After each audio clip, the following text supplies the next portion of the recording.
Assalamualaikum warahmatullahi wabarakatuh.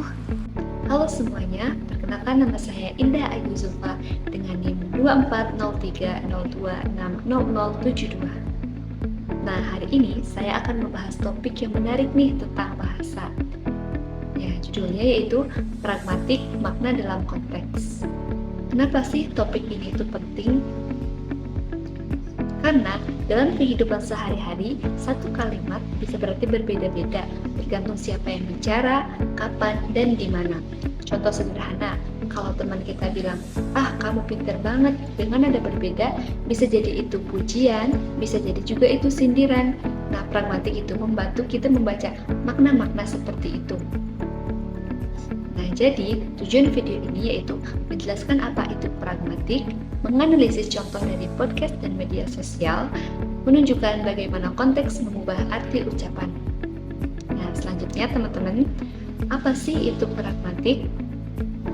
Nah, pragmatik itu yaitu cabang ilmu bahasa yang mempelajari bagaimana makna terbentuk dari konteks, bukan cuma arti kata di kamus, tapi juga niat pembicara, suasana, dan hubungan antar orang yang bicara.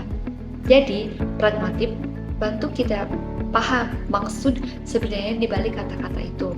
Nah, menurut Yule, pragmatik adalah cara kita memahami makna berdasarkan jarak antara penutur dan mitra tutur, plus konteks saat ucapan itu keluar.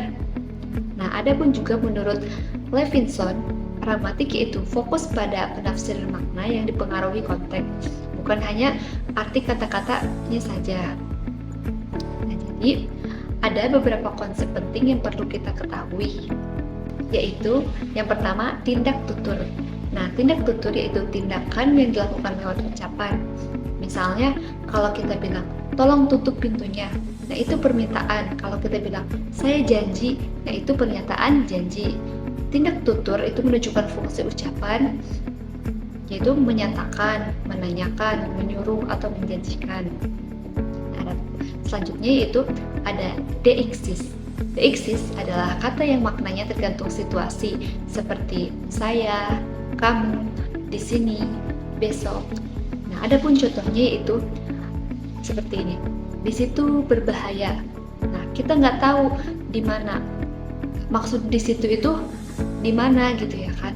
Jadi deixis itu butuh informasi tambahan supaya jelas. Nah, selanjutnya itu ada implikatur.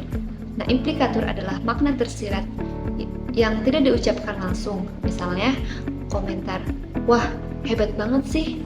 Nah, bisa jadi itu tuh pujian, nggak bisa jadi juga itu sindiran. Nah, tergantung nada dan konteksnya. Implikatur itu muncul karena pendengar menafsirkan lebih dari sekedar kata-kata. Nah, selanjutnya yaitu ada konteks. Nah, konteks ini mencakup tempat, waktu, topik, siapa yang bicara, dan hubungan antar pembicara. Tanpa konteks, banyak ucapan sulit yang dimengerti. Adapun perbedaan singkat, semantik, dan pragmatik. Nah, kalau semantik yaitu mempelajari arti kata. Nah, kalau pragmatik yaitu mempelajari apa yang dimaksud penutur dalam situasi nyata. Nah, analisis data. Nah, sumber data yang saya ambil yaitu dari podcastnya Deddy Corbuzier dengan Nadiem Makarim yang berjudul itu Kuliah Tidak Penting, dan komentar di medsos-medsos.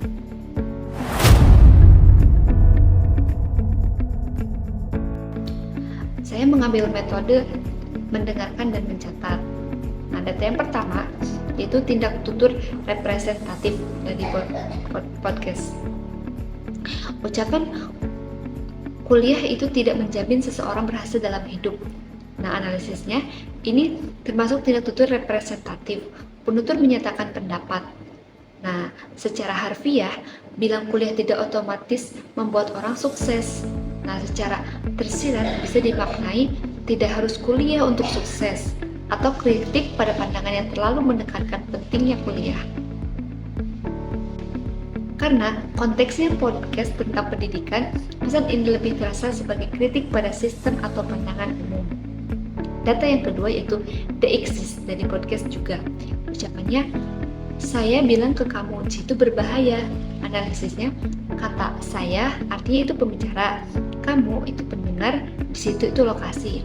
Masalahnya, Kalau kita nggak tahu konteks atau lokasi di situ, nggak jelas. Di situ itu maksudnya bisa di jalan atau di gedung atau di tempat lain. Sebaiknya itu disebutkan.